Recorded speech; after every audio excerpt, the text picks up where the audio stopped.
आता ही देवी कोण? आपल्याला एक पाहिजे बाह्य रंगात आणि एक पाहिजे अंतरंगात. तुम्हाला आतमध्ये सापडून देणार, बाहेरही सापडून देणार, दोन्ही बाजूला सापडून देणार. फक्त तुम्ही बोलत जायचं. या बाईचा, या देवीचा पती आहे भगवान शंकर. हिचा मुलगा आहे कार्तिक स्वामी आणि गणपती बाप्पा. हिचा बाप आहे राजा दक्ष. हिचा बाप आहे हिमालय. म्हणजे ही हिमालयाची मुलगी आहे. कार्तिक स्वामीची आई आहे, गणपती बाप्पाची आई आहे आणि भगवान शंकराची बायको आहे. ऐका, यांचं खरंच उलट आहे. कसं घरी? ऐका, बाप फिरायला नंदीवर, पोऱ्या फिरायला उंदराव. बापाच्या गळ्यात साप, पोराच्या गळ्यात हार. आणि महाराष्ट्रातलं, या जगातली पहिलं महिला आरक्षण जर कोणी काढलं असेल, आता हे राजकारणी काही तापा आणू द्या, पण पहिलं महिला राजकारण जर कोणी आणलं असेल आरक्षण, तर भगवान शंकरानं. कधी आणलं आहे का? स्वतः फिरायला नंदीवर,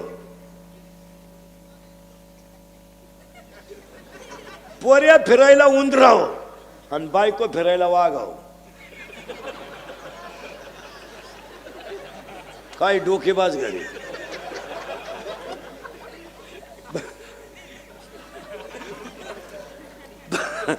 बायको फिरायला वाघावर, पोऱ्या फिरायला नंदीवर आणि बाप फिरायला, पोऱ्या फिरायला उंदरावर, बाप फिरायला नंदीवर आणि बायको फिरायला वाघावर. महिलांना पहिल्यापासून. आणि शंकर बिचारा नंदीवर, बैलाव. मग शंकर पहिल्यापासून बैलावचे.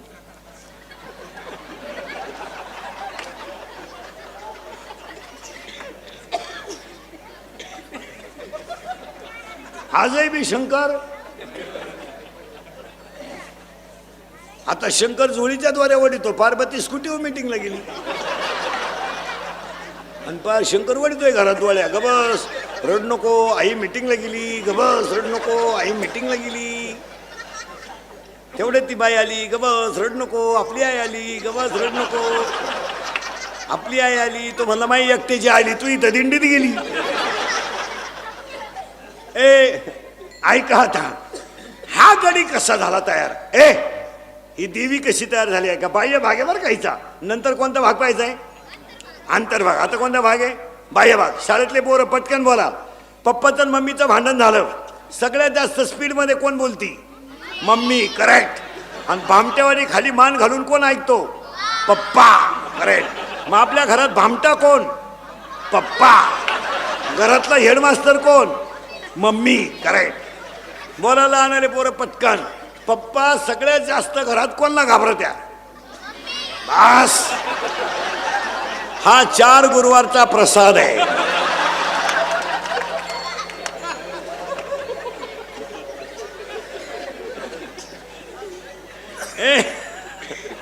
सावध राहायचं कीर्तनाला. आपलं सावध बसावं लागतं. चला. भगवान शंकराची पत्नी आहे, कार्तिक स्वामीची गणपती बाप्पाची आई आहे आणि राजा हिमालयाची दक्षची मुलगी आहे. ह्या बाईचा नवरा आहे भगवान शंकर. शंकराची मेली बायको. देवी कशी तयार झाली? बाह्य भागात नंतर आंतरभागात. या शंकराची मेली बायको, तर ते काय रडलं बिडलं नाही, टीव्हीला पट्टी बिट्टी दिली नाही, काय नाही, डिजिटल बोर्ड नाही, काय नाही. तो गडी जरा नंगाट होता. शंकरानं काय केलं? भजन सुरू केलं रामाचं. शंकर भजन कुणाचं करतोय? बस, आता करंट लागला माहिती तुम्हाला सोपन, मला सोपं. शंकराची मेली बायको, त्यानं भजन सुरू केलं रामाचं. पूर्वीला बायका मिळायच्या, म्हणजे करायचे लोक, तेव्हा मिळतही होत्या. आता बायको, रेंज गेली, काहींची रेंज, काहीचा तर डिस्प्लेच गेला, चित्रच दिसणार.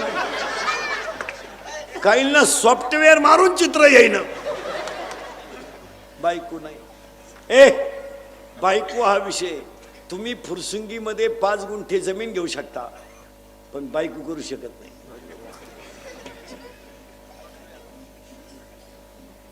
बायको नाही. आता जे राहिले ते जवळजवळ राहिलेच. आता त्याचं काय? आता बायका पर आपण खालून आणतो, नांदेड, परभणी. ती बी मंगळवारी आणली, गुरुवारी ती गेली. जागरण गोंधळा जात लंगर तुटला का आज ऐकायला सावध. हे इंद्रिकाचं कीर्तन आहे भाऊ. हे कालही खरं आजही खरं सगळ्या खरं. तोंडातून बाहेर पडेल ते कवाही खरं. ऐका शंकराची मेली बायको ते काही रडलं बिडलं नाही काय नाही काय नाही. पण शंकर भजनात गुंतल्यामुळं घोटाळा ऐका काय झाला. शंकर भजनात गुंतल्यामुळं माणसं मरायची बंद झाली. कारण ह्या पठ्ठ्या खातं कोणतं आहे माणसं मारणे. निर्मिती ब्रह्मदेवाकडं संभाळ विष्णूकडं आणि निवून घालणं शंकराकडं. हा गडींना गाठ हा भजन करीत असल्यामुळं माणसंच मारानं. माणसं मरण म्हणल्यावर वरच्यानी मिटिंग घेतली. खालून माणसं वर येईन का बरं वर लाईन ना गाठ द्या. वर लई लफडेत मारा. वरचे लफडे मी तुम्हाला सांगितले असते पण अजून मी गेलो नाही. जेव्हा मी वर जाऊन तुम्हाला मिस कॉल करीन तेव्हा तुम्ही मला खालून रिंगा द्यायच्या येऊ का काय. तरी तुम्हाला वरचे लफडे 2-3 सांगतो. इंद्र पडली भगा चंद्र झाला काळा नार चुकला चाळा वर लई लफडे. आता ह्या वरच्या इंद्रचंद्राने घेतली मिटिंग. खालून माणसं वर येईना का. हे म्हणले वो मारणारा गुतलाय भजनात त्यामुळं माणसं मारणं शक्य नाही. मग हे म्हणले त्याची झोप उडवा. म्हणजे जो गेला त्याच्या का तो अजून काय गावात आला नाही त्याच्या नादी लागू नका. मग म्हणले असं करा त्याला बायको करून द्या म्हणजे तो बिघडन. हे ब्रह्मदेव आणि विष्णू म्हणले त्याला बायको करून देता येईल भाऊ पण उठवाया कोण जाईन. जो उठला तो अजून गावातच आला नाही त्याच्या तडाख्यात गेला तो गेला. म्हणजे ब्रह्मदेव आणि विष्णू आले शंकर बसले होते ध्यानाला. हे म्हणले यांनी त्यांना हलवलं. शंकर म्हणले बोला. हे म्हणले आपलं काय म्हणणं नाही यांच्या संग आलोय तुम्ही उघडा डोळे ना आमचा हो द्या कार्यक्रम. मी या सगळ्यांनी शंकराला सांगितलं तुम्ही बायको करावा अशी आमची इच्छा आहे. शंकर म्हणले मी बायको करायला नाही म्हणलो कवा पण मला बायको द्यायला उठलाय कोण. दिवस फिरले कोणची. काही नवरदेव काय साधा आहे का. अंगाला भस्म गळ्यात साप राहला नदीवर फिराया नदीवर. तो का आपला नवरदेव आहे का भाड्याच्या गाडीत येणार. 35 रुपयाचा चष्मा घेणार लिंबा खालचा हायवेला मिळतो ना तो. आता 100ला झालाय ना तर 35ला जाता पाहिजे. हे म्हणले बायकोची जबाबदारी आमची. महिला मंडळ ह्या बाईनं महिला मंडळ पार्वतीनं असा वर मागून गेला होता मी कुठेही जरी जन्म घेतला तर नवरा मला भगवान शंकरच राहील दुसऱ्या कोण जमणार नाही. तिनं हिमालयाच्या पोटी जन्म घेतला तरी शंकरच आणि दक्षेच्या पोटी घेतला तरी शंकरच.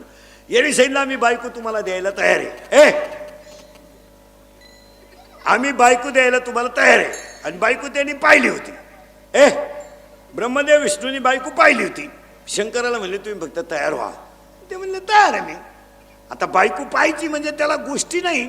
बायको पाहायला 4 गोष्टी लागतात. अशी बोगसगिरी चालत नाही ती. कोणी उठायचं नाही ह्याचं नाही चालत. बायको पाहताना 4 गोष्टी पाहतात. बायकोच्या नाकाचा शेंडा सणसणीत असावा असा नियम आहे. नाही तो बायको इतकी स्मार्ट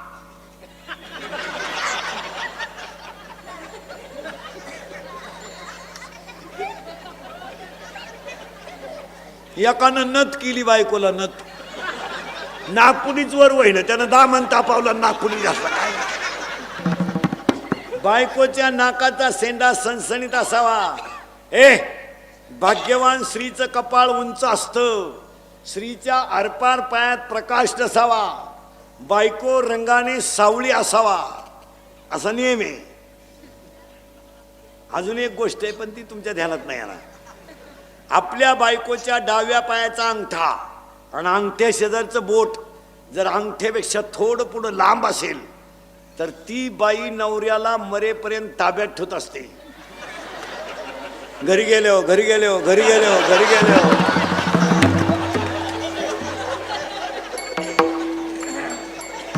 तुम्ही का लगेच पाय लगेच पाय सुरुवात केली म्हणूनच पप्पाचा बाप शब्दाच्या पुढे जात नाही काय. शंकर नवरदेव झाले. पण नवरदेव डोळ्याच उघडी ना. शंकर ध्यानात होते. शंकर बसेल कुठं होते ध्यानात. ध्यानात शंकर असल्यामुळं डोळे उघडीनं. राजा दक्षिण मंडप बिंडप टाकला, 13% पतसंस्था काढली, डीजे बीजे लावला, लग्नाची तयारी झाली. नवरदेव डोळे उघडीनं, ब्रह्मदेव आणि विष्णू गेले पळून.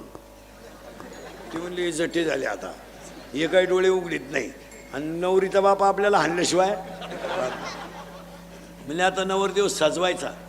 ऐका महाराज, शंकराने नवरदेव होताना जो मेकअप केला तो मेकअप असा होता, पूर्ण अंगाला भस्म होता. पूर्ण अंगाला शंकराने भस्म का लावला महाराज लग्नामध्ये? आपल्याकडे नवरदेवाला कपडे घालतात, आपण त्याला शेवंती म्हणतो. आता ते बरेच ड्रेस आलेत, लांब चड्डी, बारीक चड्डी दिसतही नाही, इतका लांब शर्ट, ते जाऊ द्या मोरद्या. 5-6 वर्षापूर्वी सफारी होती, आता सफारीचा नाद गेला, कोठाचा नाद गेला. आता असा लांबलचक शर्ट आहे, अख्खं कुटुंब त्याच्यात बसत. लई गारठलं ना कुटुंब.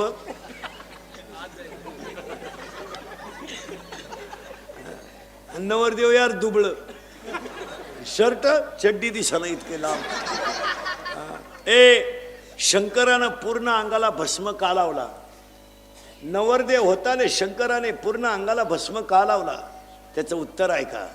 जगातल्या सगळ्या गोष्टी भस्म होणार आहे हे भगवान शंकर जगाला सांगण्यासाठी भस्म लावला. आणि शंकराने नवरदेव होताने कपाळाला जो गंध लावलाय, महिला पुरुष सगळे बघा, शंकराच्या कपाळाला जो गंध आहे तो अर्धा चंद्र आहे, पूर्ण चंद्र नाही. पूर्ण चंद्र नाही. तुम्ही शंकराच्या फोटोमध्ये बघा, अर्धा चंद्र आहे. अर्धा चंद्र काय? पूर्ण चंद्र हा प्रकाशित आहे आणि अर्धा चंद्र हा अप्रकाशित आहे. श्रीमंताला तर कोणी मदत करेल, पण गरीबाला मदत करावी हे शंकरांच्या चंद्राने दाखवून दिलं. श्रीमंताला तर कोणी मदत करील हो, श्रीमंताला मदत करणे म्हणजे काय एवढं विशेष नाही. तो श्रीमंतच आहे, त्याला बोलवणं, त्याला लग्नपत्रिका देणं, त्याला कार्यक्रमाला बोलवणं काही कौतुक नाही. पण गरीबाला बोलून जीव घालणं याच्यात देव आहे. पहिला म्हणलं, तुमच्या घरी कोणताही मोठा कार्यक्रम असला, श्रीमंताच्या बायकोला कधी जेवायला बोलवायचं नाही, अजिबात नाही. ते दरिद्री बोलून काय करते, मी भात खात नाही, मी तू येऊ नको खाऊ नको, खाती झक मारायला. त्याच्यापेक्षा भांडे घासणाऱ्या बाईला जीव घाला आणि भांडे घासणाऱ्या बाईच्या लुगड्याच्या पदरामध्ये शिराबुंदी बांधून द्या. ती जेव्हा घरी जाऊन तिच्या मुलांना देईल ना, त्यांच्या मुलांच्या गालावरचा हसू तुम्हाला देव भेटवेल. देव त्याच्यात बघा. आपल्या मुलीला 5-6 ड्रेस आहे. 12वीला मुलगी एक पहिली आली गावातली, त्या मुलीला इंटरव्ह्यूला जायचं आहे, तिच्या अंगावर सुंदर कपडे नाही. आपलं कपाट उघडा आणि एक ड्रेस आपल्या मुलीचा तिला देऊन टाका.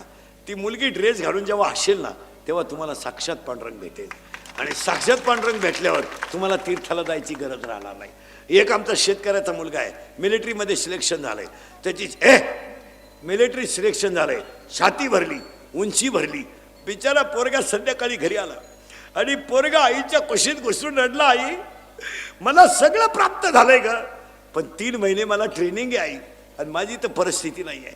आईनं गळ्यातल्या वस्तूला हात लावला आणि कानाला हात लावला. आईनं सांगितलं, बाळा गळ्यातली आणि कानातली सोडून तर माझ्याकडे कोणती गोष्टच नाही. अशा वेळेस त्या गरीबाच्या मुलाला 100 रुपये काढून 2-4 हजार रुपये द्या. तो मुलगा देशाची सेवा करेल यात नवल नाही, पण तुमचे उपकार विसरणार नाही याच्यात देव. देवाला बोंबलं थिंडल्यानं देव भेटतो. हा बावळटपणा डोक्यातून काढून टाका. मग ट्रिपला गेल्यावर देव भेटतो, तो डोंगरात डोळे झाकून बघ, हा सगळा पागलपणा आहे. काशीला काला गेला झक मारा तू? काशीला जाणार याडपट नीट आहे का? काशीचा नियम माहिती आहे तुम्हाला काय? जिवंत परत गावात यायचं नसतं, असा नियम येतो. बावळट आपली मी काशी केली, मी दाव्याचं खात नाही, कान पाड फोडील का? तुला जायलाच कोणी सांगितलं होतं रे? हलकट क्वालिटीचं काला गेला मारा. तिकडून आला तर गाई दुधाला कमी पडली, दोन्ही पोरं वायली निघली, हीच काशी झाली. काला गेला काशी? मी अजून काशीला गेलो नाही महाराज, आणि जाणार नाही. तुम्ही नेलं तरी जाणार नाही. माही का परिस्थिती नाही का? मी संध्याकाळ पोहोच जाऊन येऊ शकतो, नाही जायचं. कामच काय जायचं? अरे अखंड भजनात देहावरचा विसर पडणं हीच काशी आहे ना. काय करायचं? आईला हसत ठेवा, बापाला हसत ठेवा आणि मित्राला खुश ठेवा, हीच काशी. शरीरा न पिडावे तुम्ही, देवांतरा न भजावे तुम्ही, तीर्थाशी ना जावे. ओव्या किती सुंदर आहे तिसऱ्या अध्यायात. तुम्ही शरीरा न पिडावे, तुम्ही व्रत नियम न करावे, तुम्ही देवांतरा न भजावे, तुम्ही तीर्थाशी ना जावे, तुम्ही स्वधर्माते यजावे. प्रत्येकानं धर्म पाळा. शंकर नवरदेव झाले, नवरदेव डोळेच उघडीनं, ब्रह्मदेव आणि विष्णू गेले पळून. म्हणा म्हणा म्हणा. सावधान ब्रह्मानंद मरुत स्तुन्वन्ति धीरस्तवै वेदै सांगपदक्रमापनिषदे गायन्ति सामगा यशान्तं न विदुसुरा